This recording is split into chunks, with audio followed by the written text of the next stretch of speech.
G'day.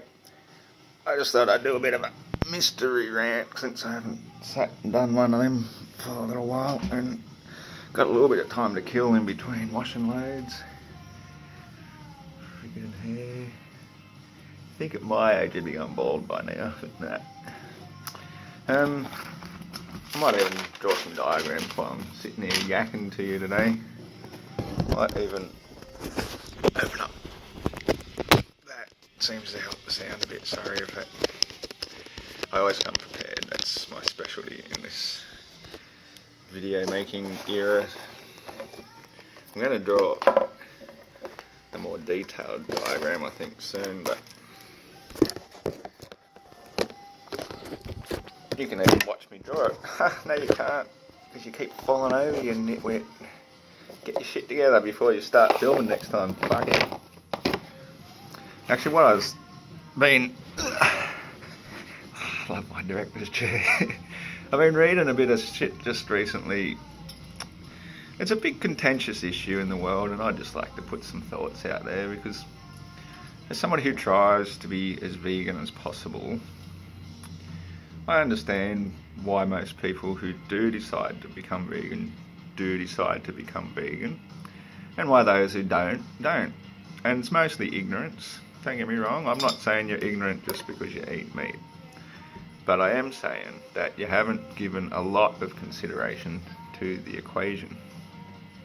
And it doesn't make you a bad person just because you decide that you get pleasure out of disposing of murdered animals with your digestive system. That's completely your personal choice, and if you get pleasure out of it and enjoy it, good for you. You know, we're not here to judge one another or to all be perfect saints or anything. One thing you will notice about most of the people who have been considered saints over the millennia, ones who reach enlightenment, they have one thing in common, and that is they believe in the rights of everything to exist to the best of its ability. Then you get these other people that argue, oh yeah, but eating vegetables and fruits is murder. Well, that's a non-argument. You know, you use it to justify killing sentient beings that have fear in their eyes, that scream in pain when you're killing them and bleeding them to death. You know, there's a huge difference between eating plants.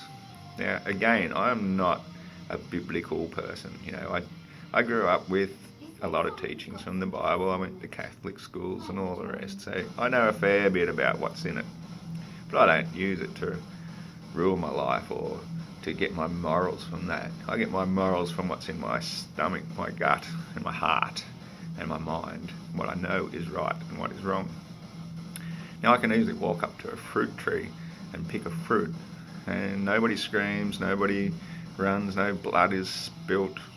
I'm not ending a life if I digest the seeds and they pass through me intact, because seeds have that ability to pass through animals' digestive tracts in most cases, and that can get deposited in a hole in the ground and it's buried. If the conditions are right, a whole new tree can grow, and potentially millions and millions more of that same piece of fruit can grow, as well as more trees. More oxygen is created in the world. The land is being kept alive, held together. And I do believe that the land is alive. I believe the earth is our mother. She is the one true God. I believe that. The Father is the Son. He is the giver of life in the womb of the Mother Earth. And we are all her children, especially her animals and birds and fishes and every crawly thing, as they say. All the insect world, everything is highly intelligent, and the plants are too. If you deny the intelligence of plants, then that's another form of ignorance. There are many types of ignorance. Ignorance is bliss. And when you're just eating your tasty, tasty meat, you're not really conscious of what you're doing. You're not conscious of what you're consuming. You are consuming all that adrenaline and fear that animal suffered at the end of its life. Now, if you want to do that, by all means, I'm not here to stop you or to judge you or to tell you what to do. Just go ahead and poison yourself slowly, stuff up your system. I've explained in another rant about original sin, how I believe that first original sin was the very first taking of life. The forbidden fruit was the egg sitting on the wall between what we can and cannot have. Now, the Bible does instruct that for mankind you have been given all the seed-bearing fruits and green-leafed herbs, for you they shall be meat. And you can make so many wonderful dishes, 100 million times better than any meat dish, if you know how to apply yourself to. And I will show some recipes down the track again. Like, I make an awesome vegetable burger patty just by when I make a juice with the beetroot, carrot, apple, celery, main ingredients, and whatever herbs I have to put in, fresh ones, some garlic, bit of ginger. And when you get the pulp left over from that, you don't chuck it out or give it to the worm farm. After you've drank the most beautiful, nutritious, healing juice, you can still save the leftover pulp. And then when you've got leftover brown rice from, say, the curry you might have made the night before, you can mix them in together. Now, yeah, I know, it's a bit hypocritical of me now to say that I use a bit of egg as a binder. And, well, no, I'm not hypocritical. It's okay to eat a bit of egg now. We are all living in sin, and working our way to purity can take a long time, like many generations, but we have to start somewhere. So that's where we've started now. We've got to make progress a bit at a time. You can't expect it to happen overnight. So usually, and don't get me wrong, I like eating meat myself. I love a bit of chicken here and there. I think it's a really good neutral food. Now, in the Zen macrobiotic scale of things, yin and yang, you want to have more yang, more alkaline, and less yin. Now, red meat is very yin, so small amounts of that can be quite bad, but if you balance it with enough yang, it's not going to be harmful. Chicken and fish, on the other hand, are considered neutral. They're neither yin nor yang. So they're comfort foods. They have some nutritional benefits, especially some good fish oils from fish. But chicken is a reasonably neutral, especially if you cook it then with good healthy spices, lots of garlic and turmeric, a bit of chili. I even just get some store-bought curry paste a lot of the time and some coconut cream and cook up a beautiful big curry with lots and lots of veggies and some beautiful brown rice, which is considered the most yang of all the foods. So if your staple food is a very good yang food, brown rice being the best one, then a little bit of yin here and there, it all balances out in the end, yin and yang. Disease comes from being very acidic. I think I've explained that too in previous rants. So be mindful of what you're eating if you want to have good health. If you're happy to give yourself clogged up arteries and heart disease at a young age, then go for it. Eat animal fats and clog up your system. Get obese and bloated and look all paley and pasty and pimply and have horrible skin. Your choice, your decision. I'm not here to judge. See some people getting around these days, big bulges of flesh coming out of every... I think you people... I'm not bothered by it. You just do your own thing. I'm not here to judge. So where was I going before with the eating a bit of chicken? So, okay, one way I prepare chicken sometimes is I marinate it in a nice sauce. I beat 3 eggs together and pour in a heap of soy sauce or tamari. That's a high level soy sauce, the better quality one. Heaps of salt, heaps of garlic. You can even use the jar garlic that's already pre-crushed or pre-chopped for you. Take some shortcuts here and there. I love chopping my garlic. It's really good for your health. Chopping garlic and turmeric and ginger and these things on your chopping board yourself, because as you're doing it, you're breathing in these wonderful healing fumes. You're getting it all on your fingers and hands, and so it's very healthy, good for your vitality and everything. So it's good to prepare stuff, but sometimes, you take your shortcuts. We're not here to be master chefs every day of the year. So yeah, make this marinade however you like, ad lib, put some satay sauce in, put some peanut butter, whatever flavours take your fancy really. I usually use a whole combo of nearly every sauce I've got. A little bit of fish sauce, I don't like too much of that. A little bit of balsamic vinegar even helps for the flavours to infuse into the chicken a bit better. I marinate that for a few hours usually. Keep stirring it occasionally, and then I mix some breadcrumbs with some hemp seed and some sesame seed or whatever grainy stuff I've got at the time for a flour sort of thing. And then if you lightly fry your chicken pieces that you've marinated in that, you have a beautiful meal. If you steam some veggies, that's another little recipe I do from time to time. One my son really likes. When I first experimented with that one, he just said, "Oh, this is great, we should do this more often." But I haven't done it for ages since he's not around, and I don't eat that much meat when I'm on my own. But when I've got then the leftover marinade, because it's already got the eggs mixed into it, that's excellent to put into the veggie patty mix as well. So you don't have to marinate chicken in it first, you just make up your own mix with a few eggs and whatever sauce and flavours you like. Mix that in with the pulp and the leftover rice, and you make patties and cook them on a hot plate like you would your beef mince patties or whatever, and they look almost identical to a red meat hamburger beef patty, and they taste awesome, so nutritional, full of good stuff, and there's no dead animals in it, especially if you've already eaten the chicken from before and you've just got a bit of the egg you need the egg to bind it, or they sort of fall apart a bit. I'm sure that some smart people out there could find a good alternative to that. There's probably that agar or something they call it, that, what is it, a type of seaweed that forms a jelly. So there's probably even vegan sources of binder out there as well if you really look hard, do your research. But so what I'm saying is, if you like your meat, there are still many alternatives that are just as tasty, far better for you, and far better for the planet, far better for the cow. Like I love cows, man. I go out and talk to them quite regularly, even if it's not verbal talking.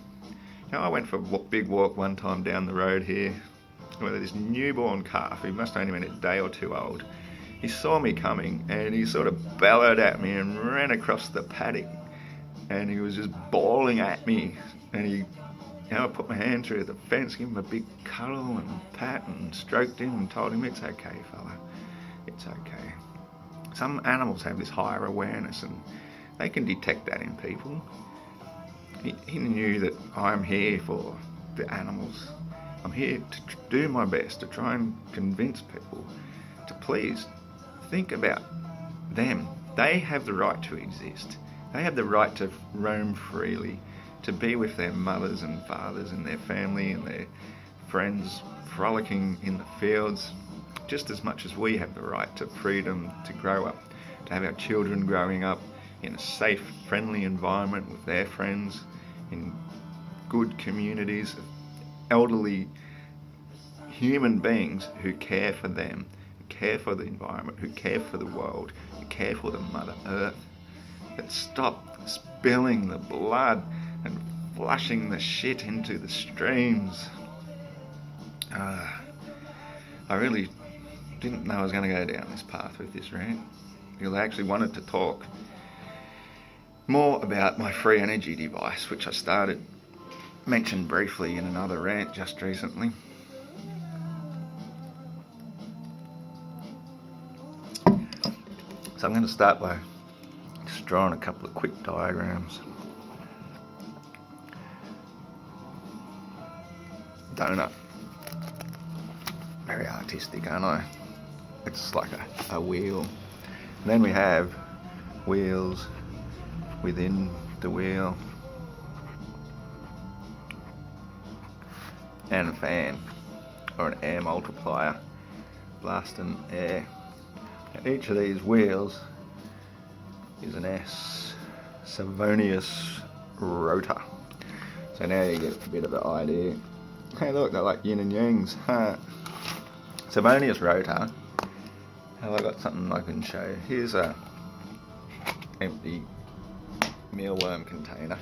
Savonius rhodorite is if you get a tin, preferably a tall tin, slice it down through the centre, so you've got two halves, put them together to form an S, a yin and yang. And if you've got a hole down the centre for a rotor, that then forms a Savonius rotor, which will capture wind from any direction wherever it's blowing and spin it. And spinning motion then can be put to gear wheels, which can run bigger gear wheels. I'm not an engineer, okay? I've got ideas, but I'm not an engineer. I don't know how it all works exactly. But you can run these gear wheels, say, into a car alternator and create electricity. There are other ways, other sorts of turbines as well too, I guess, but to my mind the car alternators are good, readily available from spare parts places where you can get a bulk of these things. And so if you've got a bulk of these Savonius rotors inside a wind tunnel, there's your air multiplier here. It's pumping air into the wind tunnel. The air's got nowhere to go but all the way around, back to where it started. And to me, it's just each one of these things could keep spinning, each one running an alternator or something, and you only need the power of one of them to run the air pump to get it running. So if you can squeeze in, depending on the size of your wind tunnel, 20, 30, 40, 50, however many you can get into it, you can create a huge free energy device from the input of one fan blowing. And now, to make this more efficient, I'd combine a heap of ideas into one with this. So the idea is, it's an air conditioning unit as well. Now I've got a little fridge in my little room there that I use for my little beer fridge. It's an awesome thing, so if the power ever goes out, I can hook a gas bottle up onto it, and the heat from burning the gas creates the refrigerant to keep the beer cold, or whatever else I might need to keep cold at the time. These little fridges is the old-fashioned kerosene fridge they use in caravans and everything.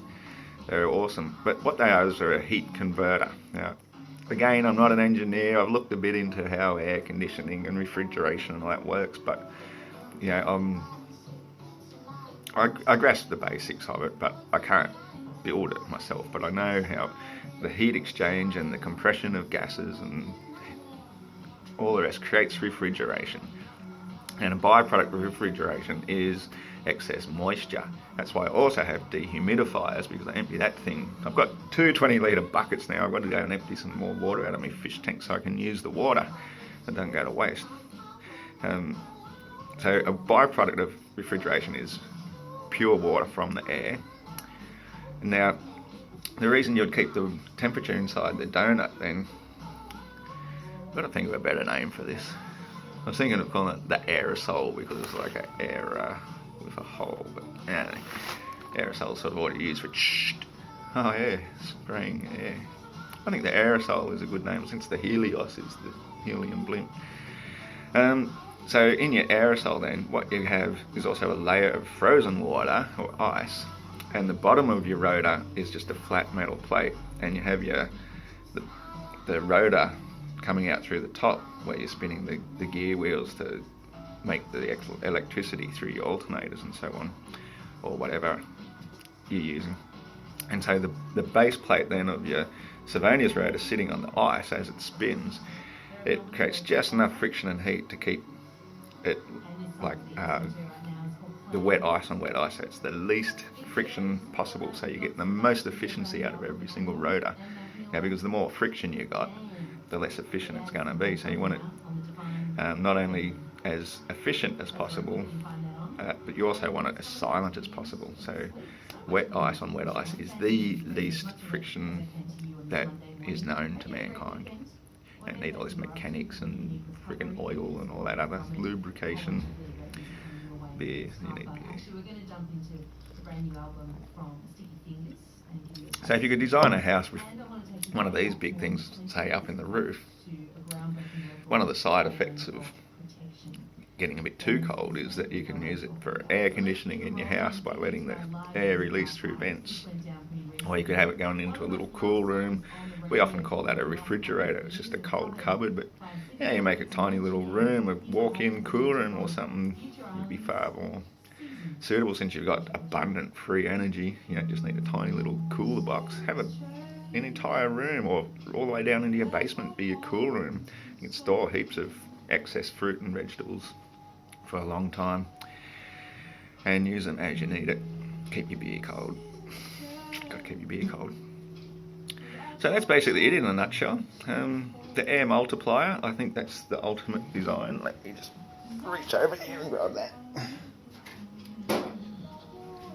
You've probably seen this if you're watching any of my videos about the Helios, but this is the little air multiplier. I'm going to get around to doing it, I think, today or tomorrow. Got a couple of days off. I'm going to drill some little holes into it around here and just tape up the base. And I'm going to put some fish airline tube into it and run it through a 4-way splitter from a little air pump and just see how efficient that is with blasting the air. Now I've got a little air pump somewhere. It runs off 2 D batteries, or you can easily use little rechargeable batteries or something, and it makes a little buzz, not a lot, just sort of maybe not even that loud. You know what air pumps for fish tanks are like. They're a bit noisy, but I reckon that would be better than having this 240 volt little fan blade. It's just going to compress some air through it and see what sort of breeze I would get coming out through. Not sure if you can really see it, but this ring here is where the split comes from, pushes the air through, and that's why it's an air multiplier, because the natural flow of air pushing through wants to draw more air with it. It's just how air works, it flows. And so if it's in an enclosed donut coming all the way around, well, the air's already there to come back into it, so of course it's going to want to keep going, and you've got very little friction on your rotors through the thing. So I think that's the best design, and therefore the electricity you're actually creating from just one of these rotors would be more than enough to pump the air back into it to keep the other 50 rotors going. So get some free energy into you. Stop eating meat because it clogs up your brain, your arteries, stops you from thinking clearly and coming up with some ideas. I mean, this is an idea I've been thinking of for a long time. And sure, yeah, I could patent it and make my own and try and become a multi-millionaire. I think we should all be multi-millionaires. That's why I'm giving this idea to all of humanity free of charge. Only thing I ask is, if you do make a profit out of it, consider giving 5 or 10% of your profits to me so I can distribute them freely to the right channels, the right charities that I'm supporting. And you know, I do need to pay my rent as well from time to time, every week. I would actually like to buy this property I've had my eye on for some time, but I need like $1 million to get there. Maybe that's why I should patent this idea. Copyright C, don't you dare steal it. Just go out and make it. Make as many as you can and show others how to make it. Show me how to make it. Show me how I can use the heat of the roof to convert that into the refrigeration. All this heat just coming down and going to waste, and we've got to use electricity to keep our fridge cold. This is just crazy. Heat exchange. There should be a million ways of using heat exchange to extract water out of the air without having to use electricity, or if we do use electricity, at least use the electricity we make free of charge from the aerosol.